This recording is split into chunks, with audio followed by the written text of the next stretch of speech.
Terence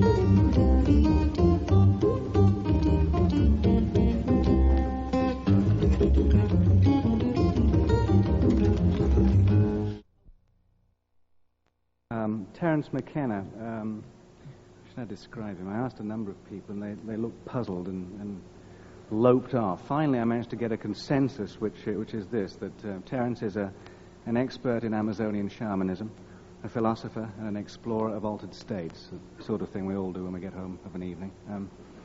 But I think he does it rather better than most. Terence McKenna, please welcome Terence.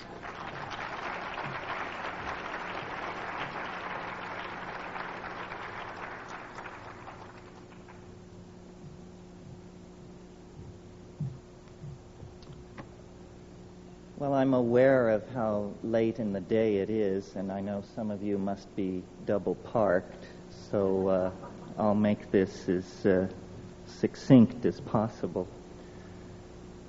This morning's discussion caused me to wonder how much we would understand about electricity if our method of studying it was to stand on the tops of high hills and wait to be struck by lightning. It seems to me that's sort of the position that we're in vis-a-vis the UFOs. We have no real theory. We have conjectures. We have fiercely defended hypotheses, but we have very little that is concrete to go on. It's almost as though the issue of the UFO were an onion, and as we peel the layers of the onion, we discover when we get to the center that there is nothing there whatsoever left. It reminds me that if you cross an onion with a UFO, what you get is a flying saucer that brings tears to your eyes. And so what I would like to do is, just based on the notes I took today, to review what the options available to us are in terms of trying to get some kind of intellectual handle on this phenomenon, and I'll move through them rather quickly.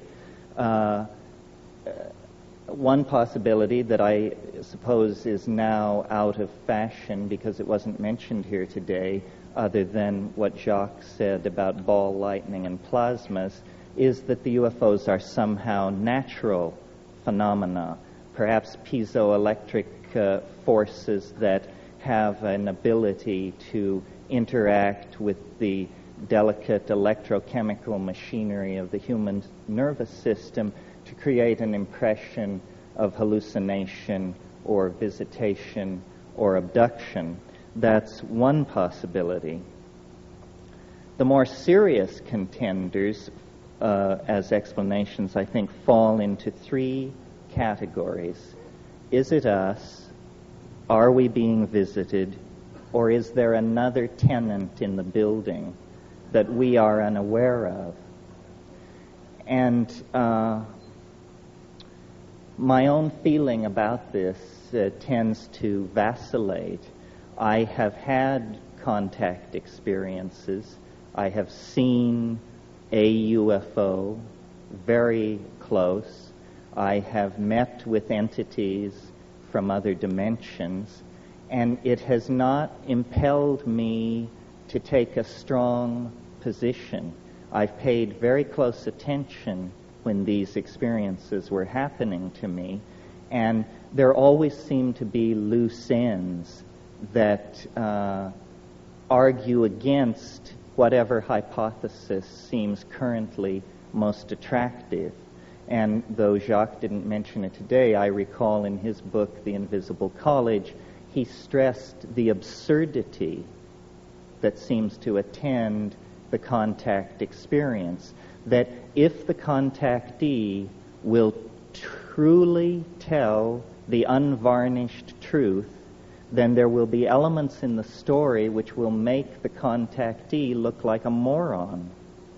In other words, the invalidation of the experience is an inimical part of its structure. almost as though the entities were saying, well, you may tell this story if you wish, but if you tell it truthfully, you'll be taken for a fool. Well, there's nothing wrong with being taken for a fool, except that it does seal the phenomenon rather nicely away from the very sober ladies and gentlemen who are making their careers in some branch of science. They are not interested in investigating the kinky, the anecdotal, the possibly pathological. In preparation for this conference, I reread Carl Jung's book published in 1954 called Flying Saucers, A Modern Myth of Things Seen in the Sky. And to my mind, no one has really gone beyond Jung. He understood very clearly that saying that something is a denizen of the psychic realm no way precludes its also having efficacious force in the physical realm through the phenomenon which he called synchronicity. Some of the points which Jacques made today about the nature of the medical examinations that are reported, they are absurd. They are unnecessary to be performed at our level of technology, let alone any future, more advanced level that we might be asked to believe in. So if the UFO phenomenon is something that is coming from us, then what is it, and what is it for? And I've given a good deal of thought to this question over the years because I tend to lean toward the notion that the UFO problem, like many subtle problems, is haunted by our own naivete concerning language. If I were to randomly choose, and don't worry, I shan't, 5 of you to come up here, and each one of you would have 40 seconds to explain to the rest of us what an atom is, it would be preposterous.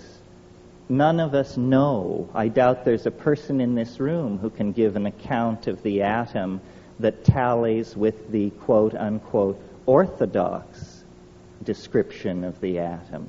So there is a curious fuzziness about the most mundane parts of reality when we really attempt to magnify and understand them in the clear light of consciousness.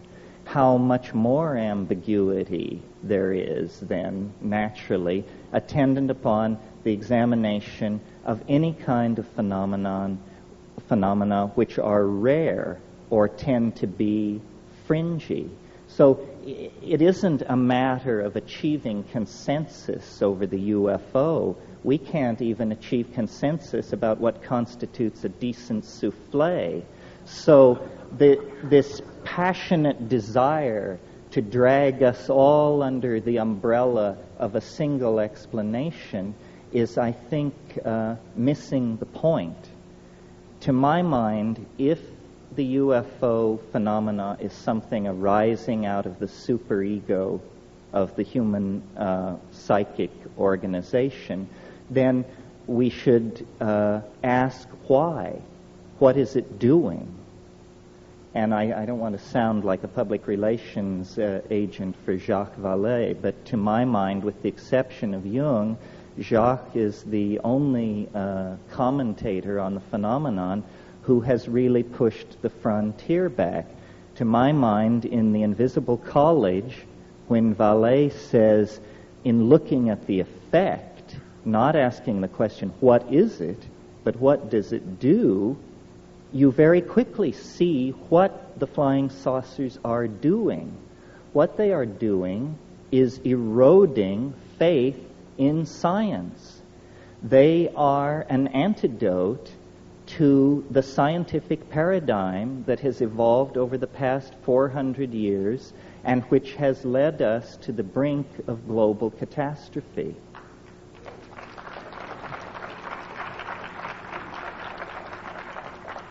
So the notion being developed here is that within the structure of the human psyche, there is something like a governor, something like a monitoring circuit, which when a society begins to evolve in a pathological or lethal direction, phenomena can be induced not by the egos of men and women, not by their institutions, but by the overmind, the collectivity of the human species. Phenomena can be induced which are so corrosive to the ideologies currently in place that their underpinnings are cut away, their validity is called into question, and their programs for social development and control are invalidated and destroyed. Now, a perfect example of this is the rise of infant Christianity. If you'll cast your mind back to the situation in the early years of the Christian era, and imagine the mentality of a Roman aristocrat, a person of power in Roman society. Their physics is drawn from democracy and atomism. In other words, they are thoroughgoing materialists.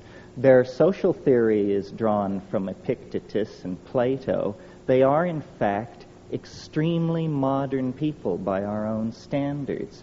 However, among the gardeners and kitchen help and stable boys, there is news of a momentous event in the Middle East. A Jewish rabbi has triumphed over death and risen after 3 days in the tomb.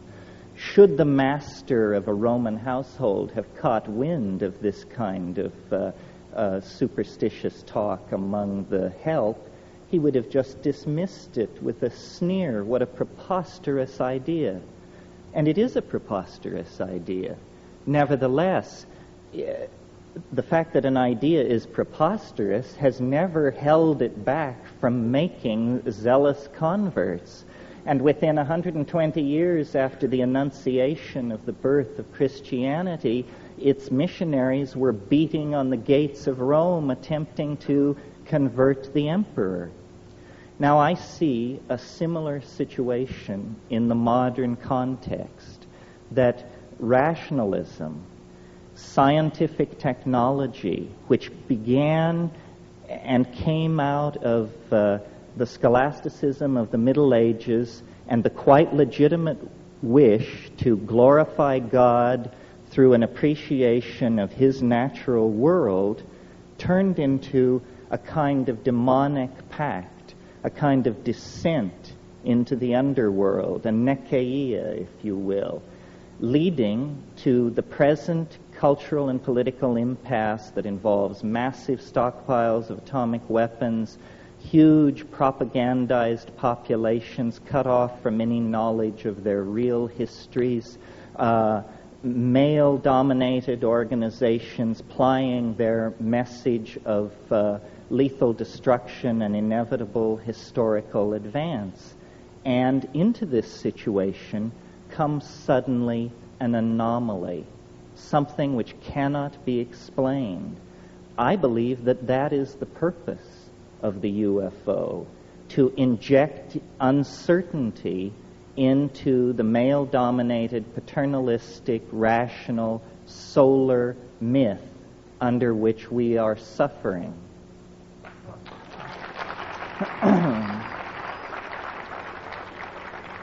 So, I suppose if you had to categorize this point of view, you would say I'm taking a depth psychological, psychoanalytic point of view.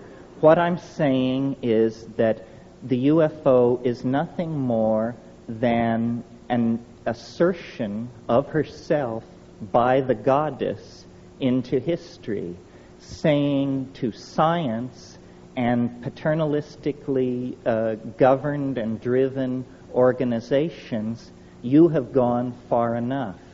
We are going to turn the world upside down. Your science is going to be shown up for what it is, nothing more than a pleasant metaphor usefully extrapolated into the production of toys for healthy children. That's what science is good for.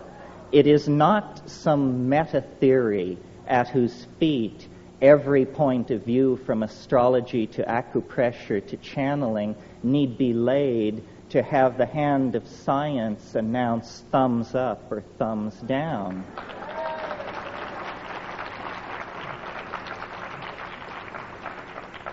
Now, there is another possibility which can be dovetailed into the first.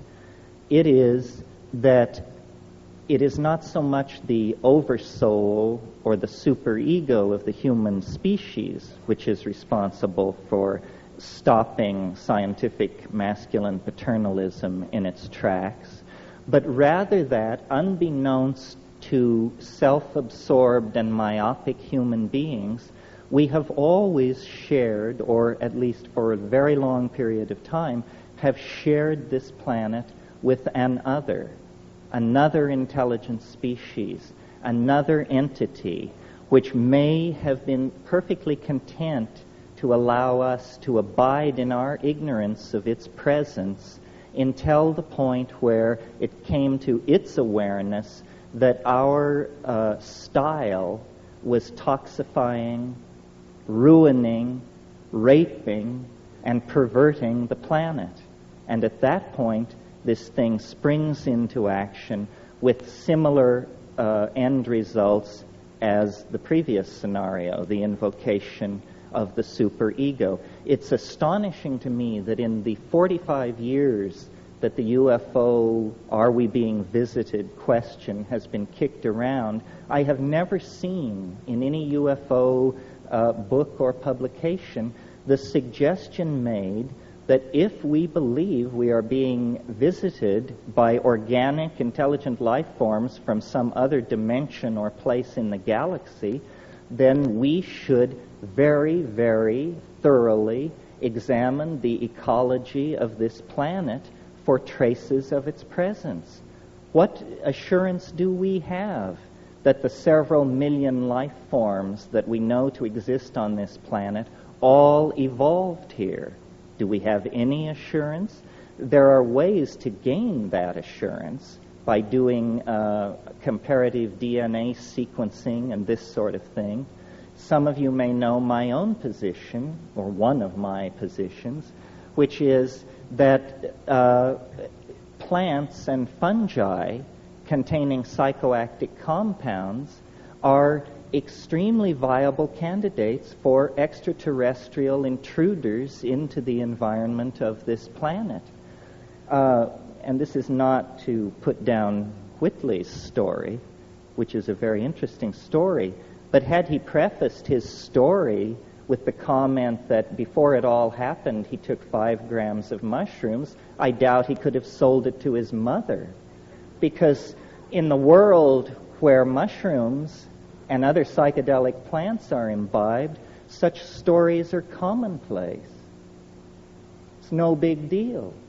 So I'm always amused by UFO investigators and compilers of data who will tell you, well, the first thing we did is we got rid of all the stories told by anybody who was intoxicated on anything.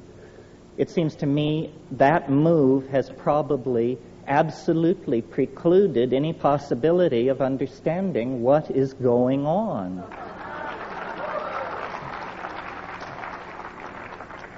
You see, culture is something that we wear like clothes, and we're very much at ease with culture. Our mind is very much at ease with culture, and we gather the language of a given culture around us. Culture is the mind unperturbed.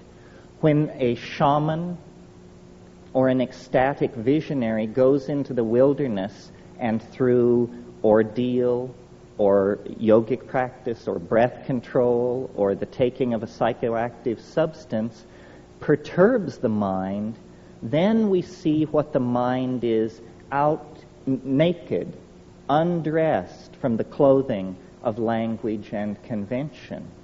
That's why I've made this point over and over again. There will not be a serious discussion of the origin of UFOs, or for that matter, of the nature of consciousness itself, until we leave the utterly culture-bound, provincial, and hick-like attitude that science has foisted on us about perturbing the mind.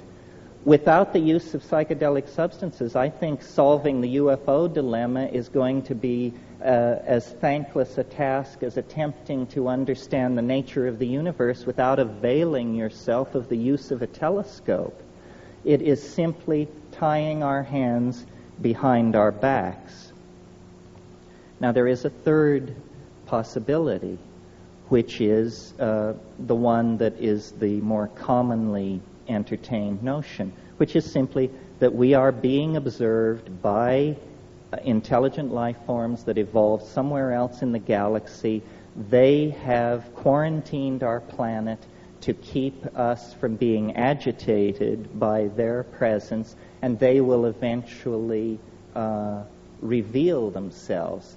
I find this an extremely odious notion, especially the part about how much chaos there will be if the truth is ever revealed. This is nothing more than the reassertion of masculine paternalism, its right to keep secrets from the rest of us, its belief that there is a privileged all-male class of people who can be let in on what's really going on, and the rest of us, poor dears, have to be shielded from these tremendously shocking facts.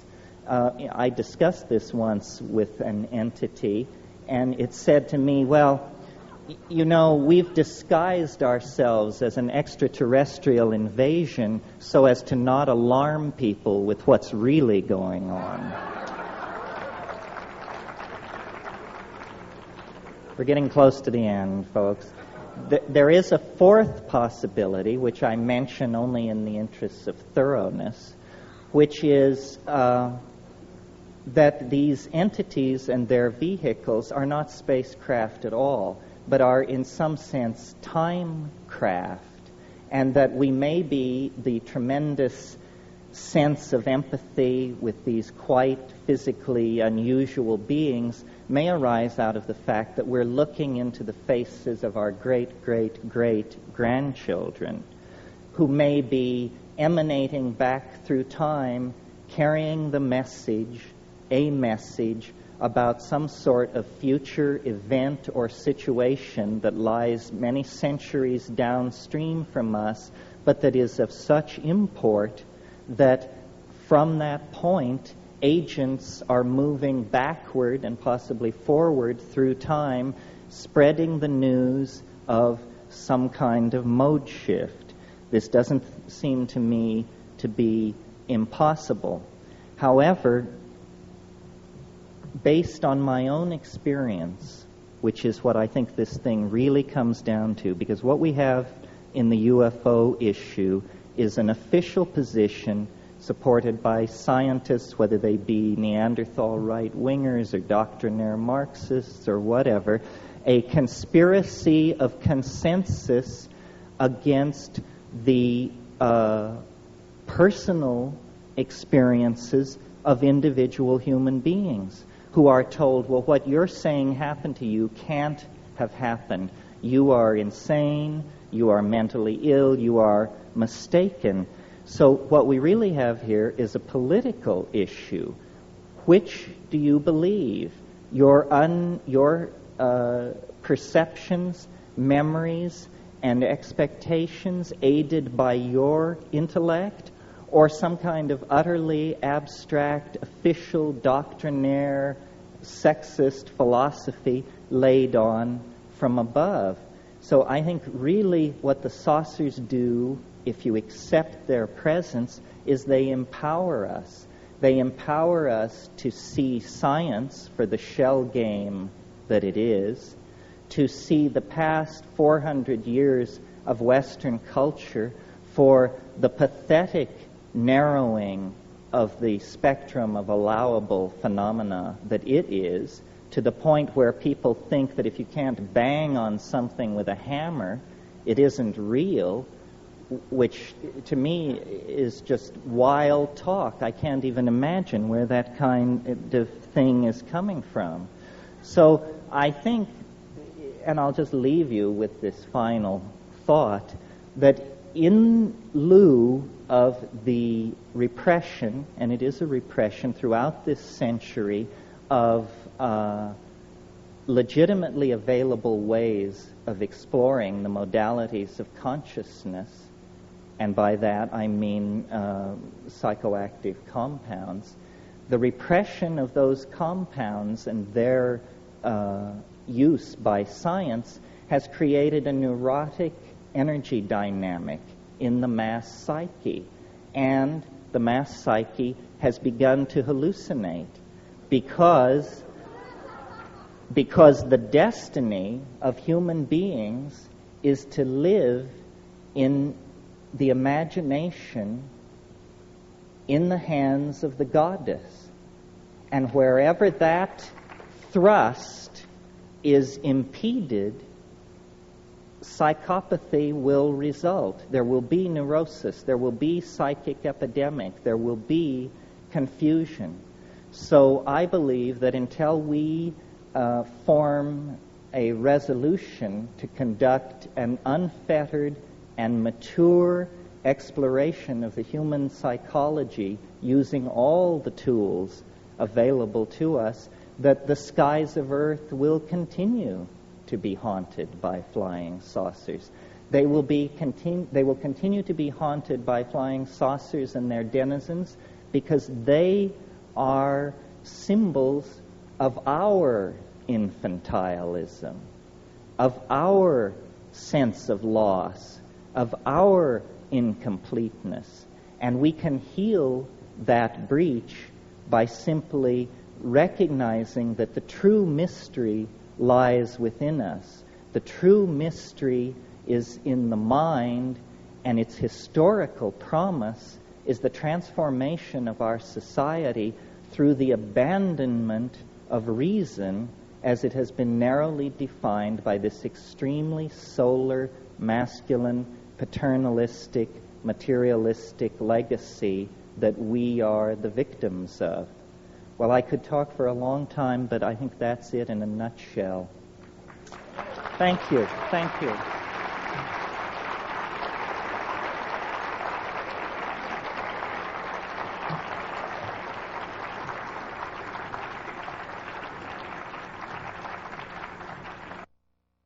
There were a couple of points I didn't cover.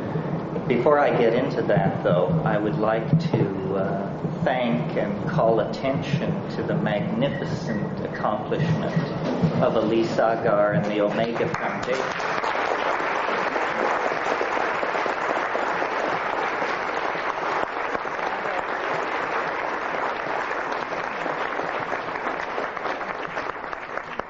Elise and her people have done a tremendous job, and this is definitely the most glittering New Age event that I have ever had the privilege of attending. I said to someone, does the fact that the backdrops are beginning to look like the Russian Revolution mean we're making progress?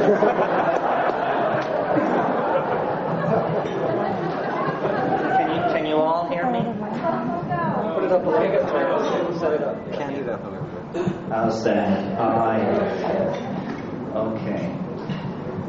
The area that I want to just spend a few minutes on tonight that I didn't touch on this afternoon is what then is to be done? Tolstoy's question. Once we reach this level of admitting the phenomenon, experiencing the phenomenon, trying to talk with each other about it, what is to be done? How are we to translate the message coming from the other side into a concrete reality that works for all of us? Or is that a good thing?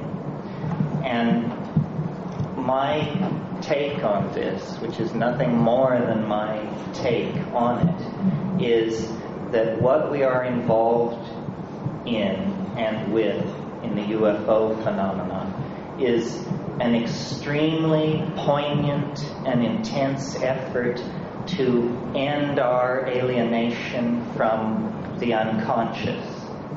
That we can no longer have the luxury of an unconscious portion of the human psyche, that is an artifact of the childhood of our species, and that in fact the ending of childhood, anticipated brilliantly in Arthur C. Clarke's novel Childhood's End, the ending of childhood is what we are experiencing in relationship to the alien archetype. As a species, we are coming into a kind of pubescent awareness of the presence of the other. Our childish historical concerns that were self-directed and self-indulgent no longer satisfy, and a deep kind of yearning has come upon the species, a yearning for the confirmation of the presence of an other, in the same way that an adolescent child becomes aware of and develops an extremely intense, highly charged, and ambivalent attitude toward the opposite sex. I think we are discovering in our own psychic structure the potential, the possibility of a relationship with an intelligent species outside ourselves. And this raises for us all the tensions, all the issues that accompany an adolescent love affair. How are we to eliminate the human unconscious and come into our birthright as fully conscious, enlightened beings? What is to be done? Again, my opinion is that what we need to do is to concentrate on the phenomenon of communication and the evolution of language.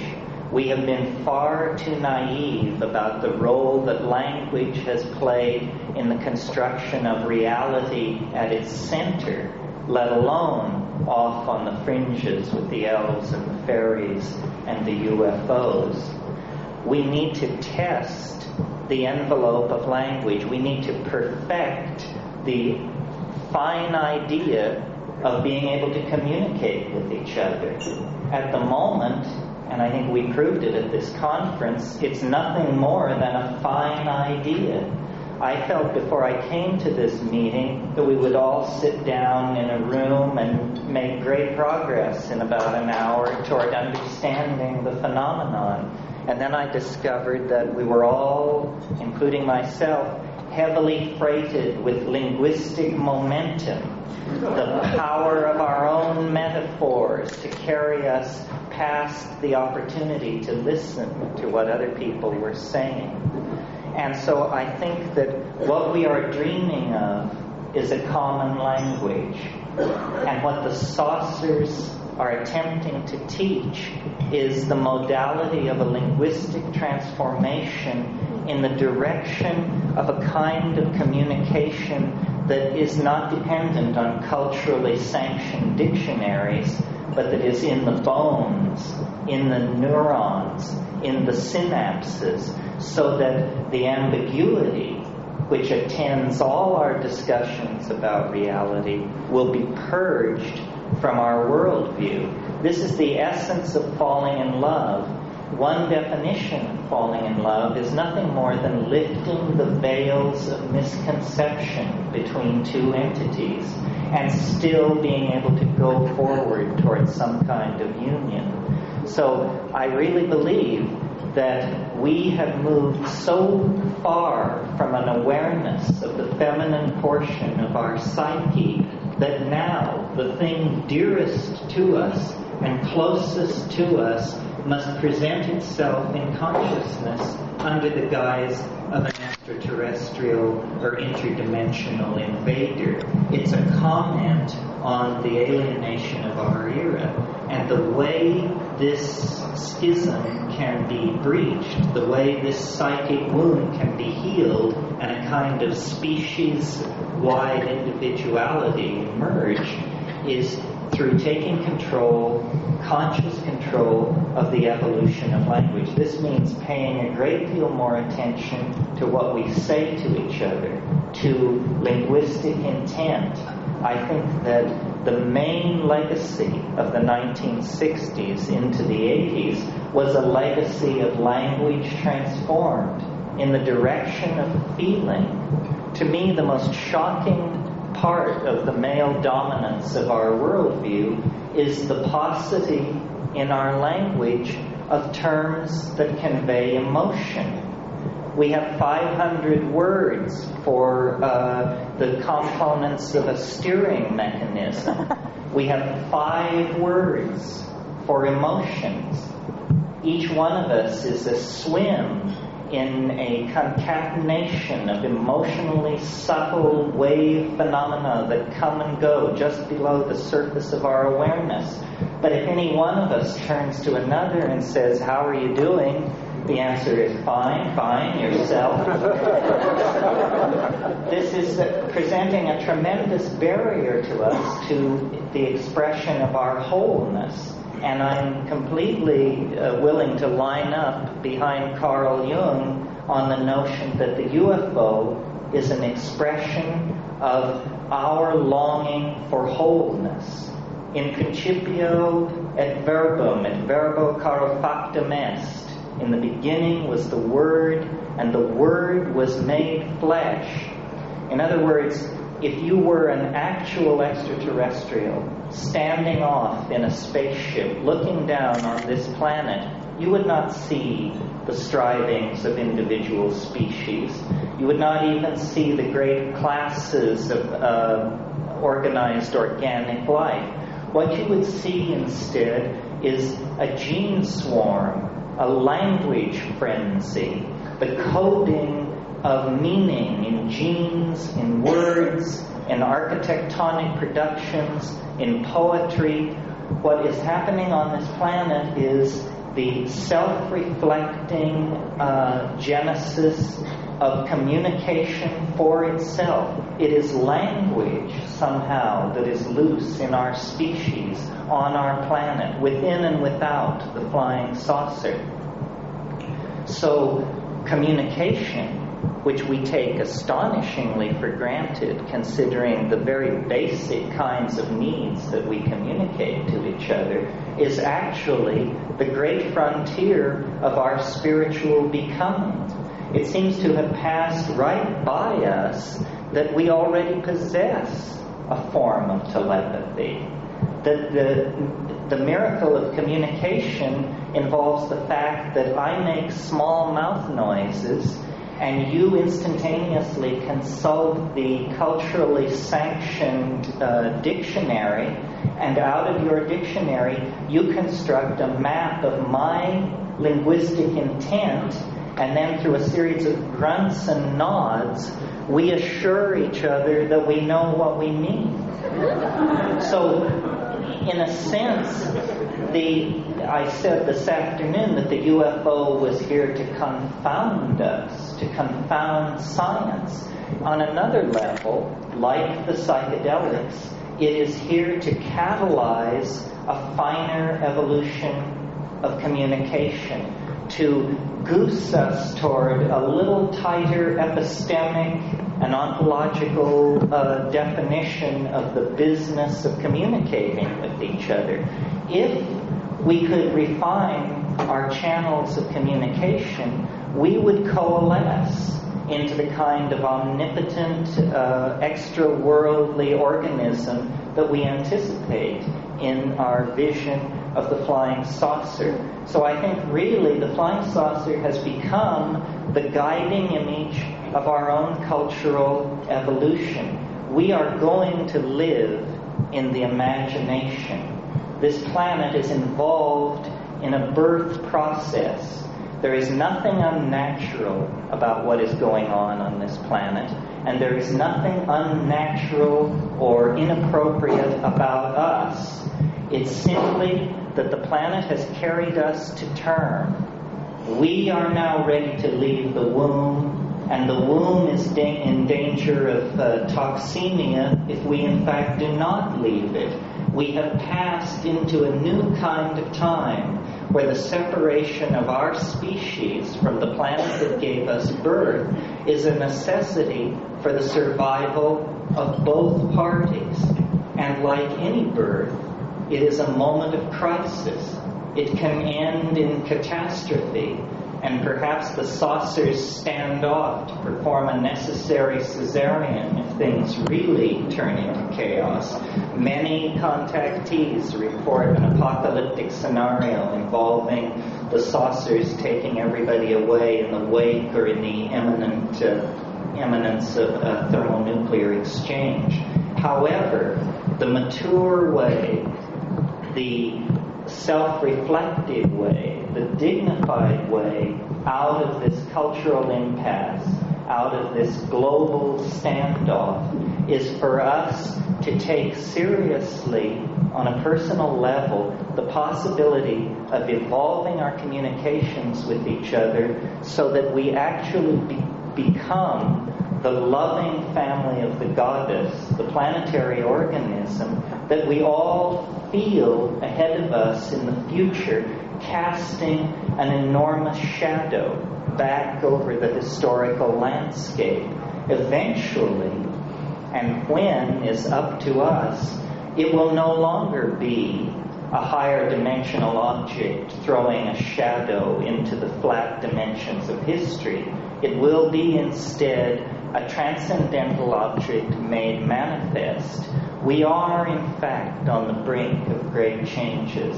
Yes, the UFO phenomenon has been around for hundreds of thousands of years, possibly, but nevertheless, it is somehow spun into the fate of our species, and the overwhelming image of self-transcendent flight, of return to a mandalic unity that transcends space and time, is the guiding archetype of our peregrination through history. So I believe that the UFO waits at the end of time in the same way that the individuated personality waits at the end of the ontological development of the individual. And if we act in good conscience and with great faith in each other, we can in fact realize the hope of the Irish prayer, which says, "May you be alive at the end of the world." Thank you.